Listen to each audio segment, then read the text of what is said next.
kinakain mo, Roro? Makakain niya yung grapes. Grapes. Tapos, binabalatan ni Kuya yung orange. Apple. Kakain ka ng orange later. Hindi yan. Dito na ko. Katunin mo yung grapes. Yes.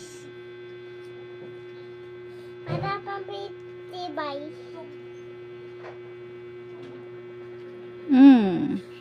Sarap ya?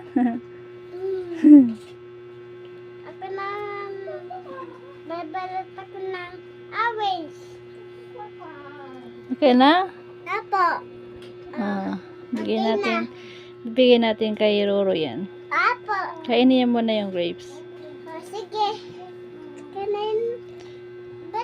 Ba't hindi ka kanyan dito? Ayaw niya na? Wala na? Orange na lang?